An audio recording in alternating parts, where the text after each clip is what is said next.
El último billete. La lluvia caía con una insistencia casi cruel sobre las calles de la ciudad. Cada gota parecía querer borrar las huellas de quienes caminaban por ellas, como si el mundo quisiera empezar de nuevo sin testigos de lo que había pasado antes. Héctor apretaba el paso, con la capucha empapada y las manos en los bolsillos. El frío se le colaba por las costuras del abrigo barato, el mismo que había usado durante 3 inviernos seguidos. Aún no podía creer lo que había escuchado horas antes. Lo sentimos, Héctor. Ya conoces la situación de la fábrica. No es nada personal. No es nada personal. Esa frase resonaba como un eco hueco en su mente. No importaba que hubiera llegado puntual cada día, que nunca hubiera rechazado un turno extra o que hubiera trabajado incluso enfermo. Lo único que importaba era que sobraba, como una pieza rota de una máquina que ya no valía la pena reparar. En su bolsillo derecho sintió el tacto arrugado de un billete de 20 euros. Era todo lo que le quedaba.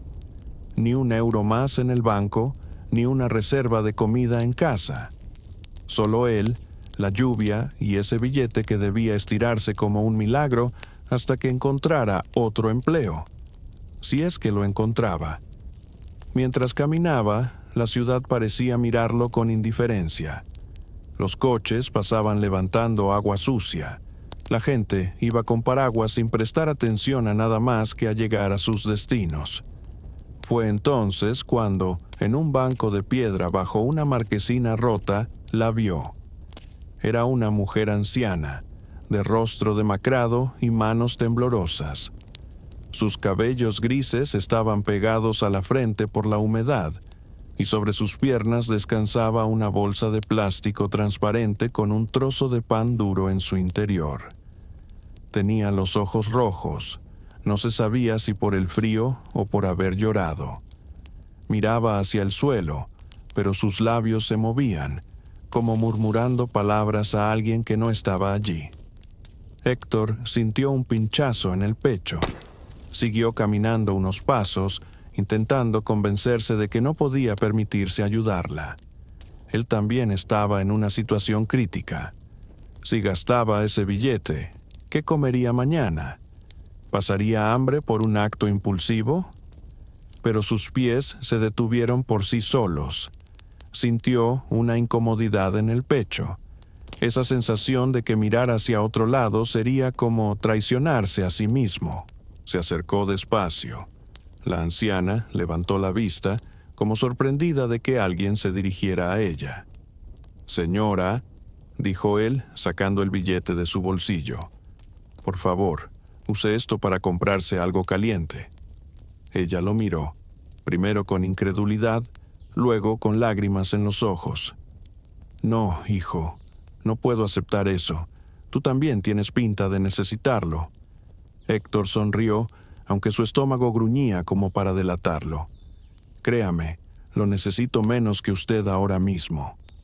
Ella aceptó al final, apretando el billete como si fuera un tesoro. Murmuró unas bendiciones que Héctor escuchó entre la lluvia. Él se alejó, empapado, sintiéndose extrañamente más ligero. Tenía hambre, sí, y más incertidumbre que nunca, pero también una paz difícil de describir. Pasaron 2 días. Héctor, cansado y con la ropa igual de desgastada, esperaba en la fila de una oficina de empleo. Observaba el suelo, sumido en sus pensamientos, cuando una mano firme tocó su hombro. «¿Eres tú el que ayudó a mi madre en la calle hace un par de días?», preguntó un hombre alto, bien vestido, con un paraguas elegante todavía húmedo por la lluvia. Héctor parpadeó, sorprendido. «¿Su madre?» «Sí. Me habló de ti, de cómo le diste tu último dinero sin conocerla. Ella insistió en que te buscara. Yo cumplo las promesas que le hago». El hombre le explicó que tenía una pequeña empresa y que buscaba a alguien honesto y trabajador. La oferta era modesta, pero estable, y empezaba al día siguiente. Héctor aceptó sin dudar. Sentía que la vida le devolvía multiplicado lo que había dado, aunque en aquel momento no había esperado nada a cambio. Mientras se despedían, el hombre dijo algo que Héctor no olvidaría. A veces, una sola buena acción pesa más que cualquier currículum. Moraleja: la verdadera riqueza no se mide por lo que guardas, sino por lo que eres capaz de dar, incluso cuando tienes poco. La llamada que nunca llegó. El reloj de pared marcaba las 23:47 cuando Valeria apagó la última luz de la casa. Afuera, la ciudad dormía bajo un cielo sin estrellas, y en su interior un silencio incómodo lo llenaba todo. Se sentó en el sofá con el teléfono móvil en la mano, mirándolo como si fuera a encenderse por arte de magia. Desde hacía 3 días esperaba una llamada, la más importante de su vida.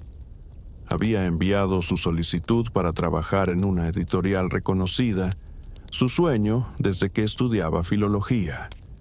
Era una de esas oportunidades que parecían reservadas para otros, para gente con contactos, con suerte o con un apellido influyente. Pero contra todo pronóstico, había pasado todas las fases de selección. Le quedaba solo una llamada que confirmara si era la elegida.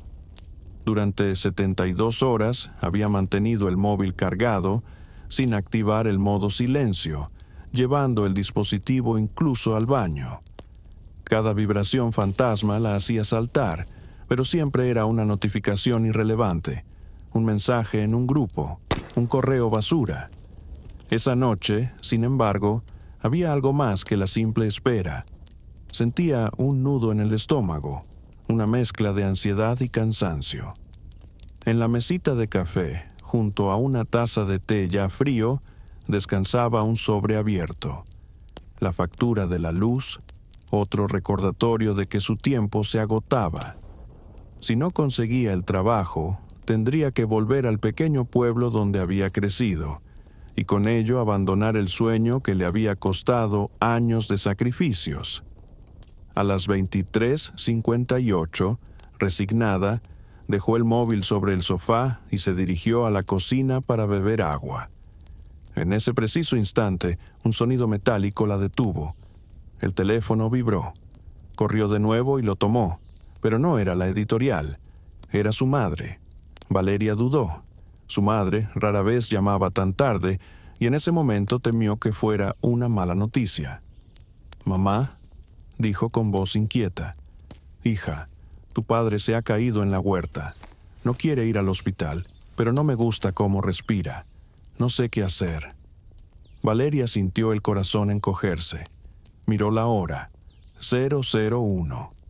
Se suponía que debía estar despierta para esa llamada que aún podía llegar, pero el peso de las palabras de su madre no le dejó opción.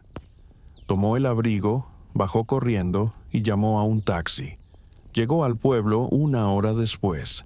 Encontró a su padre sentado en una silla, con el rostro pálido y la mano sobre el costado. Él insistía en que estaba bien, que solo había sido un golpe, pero Valeria no se dejó engañar. Lo llevó al hospital pese a sus protestas, y allí confirmaron lo que ella temía. Tenía 3 costillas rotas y un pequeño neumotórax. De no haber recibido atención esa misma noche, las cosas habrían sido mucho peores. Pasó la madrugada junto a él, escuchando su respiración lenta y controlada después del tratamiento. Entre el cansancio y el alivio, apenas se dio cuenta de que el móvil había quedado sin batería.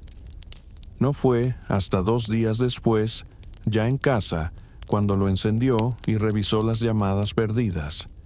Entre los números desconocidos, uno de ellos tenía hora, 0017 de aquella misma noche.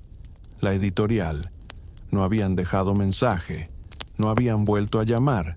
Valeria sintió un nudo en la garganta, pero no lloró. Solo se sentó junto a la ventana y miró el horizonte. Sabía que había perdido la oportunidad por la que tanto había luchado, pero al mismo tiempo había salvado a su padre. Esa tarde, mientras lo ayudaba a levantarse del sofá y a caminar por el pasillo, él le tomó la mano con una fuerza que no le conocía. «Valeria», susurró, «sé que esta semana perdiste algo importante por cuidarme. Y quiero que sepas que, aunque nunca lo recuperes, para mí tú eres lo más importante». Ella sonrió, con los ojos llenos de lágrimas. Entendió entonces que no todas las llamadas valen lo mismo. Algunas llegan sin sonar, pero se sienten en el corazón. Moraleja: las oportunidades profesionales pueden volver. La vida de quienes amamos, no. El último tren. Eran las 22:35 y la estación estaba casi vacía. El aire olía a metal y a lluvia reciente, y el eco de pasos lejanos se mezclaba con el rumor de un tren que se acercaba por la vía 3. Mateo apretaba en la mano un sobre arrugado.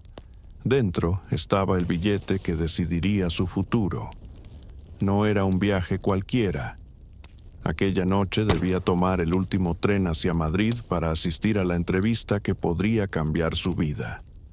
Una empresa internacional buscaba un traductor de urgencia para un proyecto en el extranjero. Si conseguía el puesto, no solo saldría de la precariedad, sino que podría ayudar a su madre a pagar la hipoteca que los ahogaba. Había calculado todo al minuto.